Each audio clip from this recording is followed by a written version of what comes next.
Selamat pagi, Jess. Ini loh, komen ini saya replay ya. Ini Pak siapa nih? Pak user 9014 ini menanggapin tentang LOA ya. Terima kasih Pak ilmu dan semua nasihat-nasihatnya. Semoga aku bisa lebih baik lagi dan sukses dunia akhirat. Nah, saya mau nyepil nyepil satu komen ini tentang yang berhubungan dengan LOA. Saya tunjukkan kekuatan dari dirimu itu seperti apa. Nih, saya tunjukin ya. Cerita ini semoga 9 menit bisa menjawab. Contoh yang paling gampang, bagaimana menyelesaikan utang? Bagaimana menyelesaikan utang? Saya udah kenyang, Jess, dengan utang, Jess. Tahun 2000 saya hancur total. Tahun 2000 itu saya hancur total. Belum ngerti tentang hukum alam. Belum ngerti tentang law of attraction, belum ngerti. Itu tahun 2000 itu hancur total, sedangkan tahun 89 itu saya pertama kali ke Jakarta itu dalam kemiskinan, tapi nggak ngerti law, nggak ngerti hukum alam, nggak ngerti law of attraction. 12 hukum alam itu saya buta sama sekali. Tapi dari pembelajaran saya hancur tahun 2000 itu, saya mempelajari sesuatu yang gamblang di depan mata saya. Sudah hancur, jatuh ketimpa tangga, dilempar ban truk, dilindas tronton. Itu saya tahun 2000. Hancur semua-muanya, bukan hanya diri saya ya, bukan hanya pekerjaan saya, tapi semua kehidupan saya hancur sampai sehancur-hancurnya. Bahkan saya lari sembunyi di dalam lubang semut pun dikejar. Disiram bensin itu dalam lubang semutnya, bukan hanya disiram air, disiram minyak tanah, disiram bensin, dibakar. Seperti itu yang saya alami. Jadi benar-benar saya mengalami satu kehancuran dan saya memiliki satu kata puji Tuhan. Kenapa saya memiliki satu kata puji Tuhan? Karena memang harus puji Tuhan. Sehancur-hancurnya saya hancur itu masih ada orang yang lebih hancur dari saya. Makanya selalu harus puji Tuhan. Gitu, Jess. Kenapa? Karena masih ada motor di tangan saya. Waktu itu motornya motor Supra. Saya punya motor Supra, Vespanya udah hilang entah kemana, dia diminta sama yang punya. Saya punya motor Supra dan kemudian satu-satunya motor itulah yang menghidupi saya. Dan kemudian saya tidurnya di halte Sleepy di atas motor itu. Jadi kalau mau tidur malam itu saya nunggu jam 11, jam 12 halte udah sepi, saya tidur di atas motor itu dan motor saya kunci stang, kuncinya saya umpetin supaya ketika saya tidur nggak ada orang yang bisa ganggu saya. Nah itu saya lakukan tuh. Yang namanya tidur di Gambir saya udah pernah, yang namanya tidur waktu itu di stasiun itu saya udah pernah, yang namanya tidur di Senen, saya udah pernah semua lah. Ya saya udah pernah semuanya itu. Nah kemudian saya belajar banyak hal yang harus saya jalani dalam kehidupan. Nah yang paling tentang kehidupan itu adalah utang, karena tidak ada seorang pun yang tidak lepas dari utang. Nah, bagaimana cara menyelesaikan utang? Sampai terakhir, utang itu saya baru ngerti tahun 2012. Utang saya bukannya selesai, tapi nambah.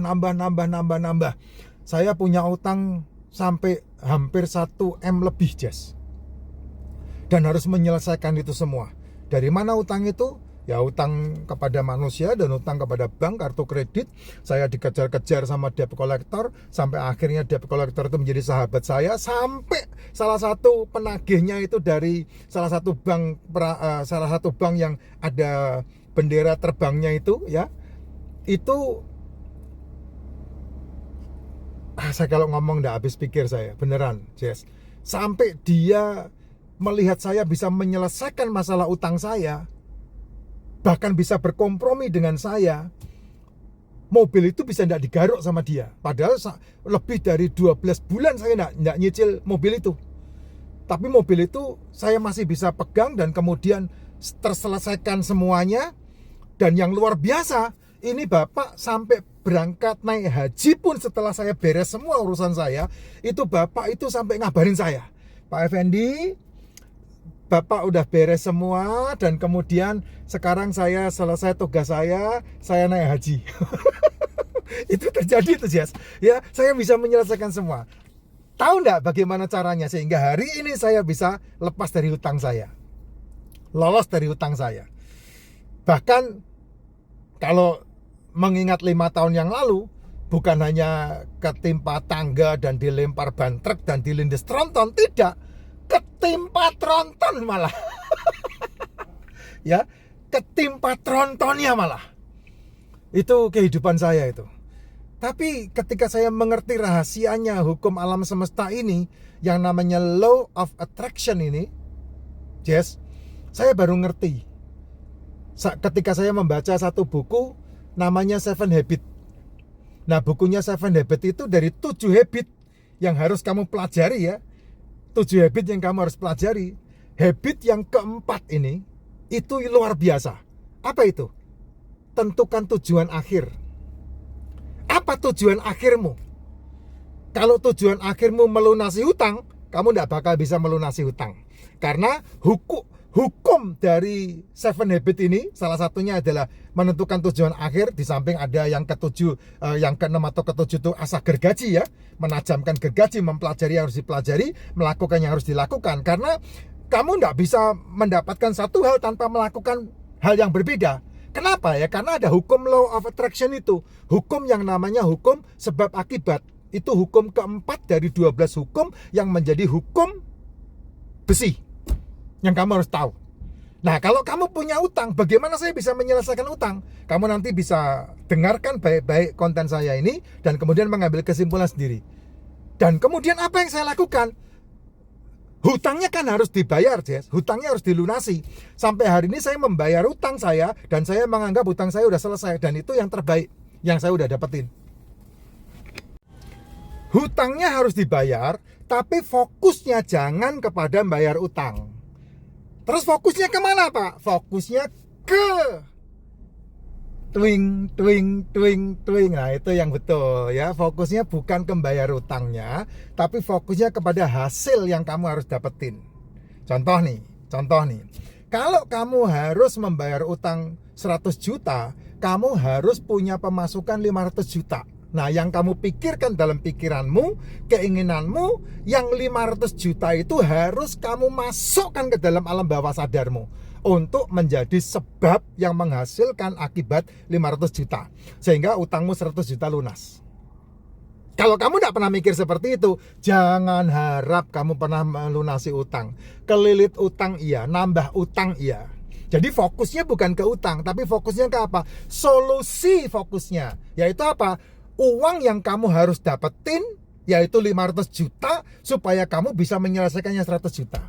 Itu law of attraction. Itu hukum alamnya.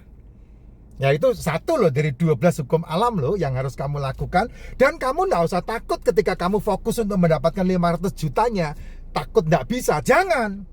Karena kamu akan, ketika itu kamu tempatkan di alam bawah sadarmu, maka alam semesta ini akan menuntun kamu menemukan bisnis, pekerjaan yang bisa membuat kamu punya penghasilan 500 juta. Dan itu yang sekarang ini saya hadepin, yang saya dapetin. Sehingga saya bisa menyelesaikan utang-utang saya. Dan kalau boleh dipikir hari ini, saya bukan hanya bisa menyelesaikan utang saya, tapi saya bisa menyelesaikan utang kakak saya, utang adik saya. Nah, itu rahasianya. Itu potensinya, itu kekuatannya. Nah, kamu kalau mau belajar, nah kamu perhatikan omongan-omongan saya ini, ya, kamu perhatikan apa yang saya buatin konten ini, sehingga kamu bisa mendapatkan satu input supaya kamu bisa berhasil dengan apa yang kamu inginkan. Jadi fokusnya adalah apa yang kamu inginkan, bukan ke apa yang menjadi masalahmu. Jadi jangan fokus kepada masalahmu. Masalahmu apa? Sakit. Ya bukan fokus kepada sakitnya, tapi fokus kepada sehatnya. Masalahmu apa? Utang. Ya jangan fokus sama utangnya, tapi fokus kepada penyelesaian utangnya. Jadi fokusnya ke apa? Hasil. Caranya nggak usah pusing. Cara itu miliknya Sang Pencipta. Cara itu bukan punyamu. Caranya itu miliknya Sang Pencipta. Tapi hasilnya itu kamu yang harus punya. Nah, kalau kamu udah punya hasilnya, maka semua masalahnya selesai.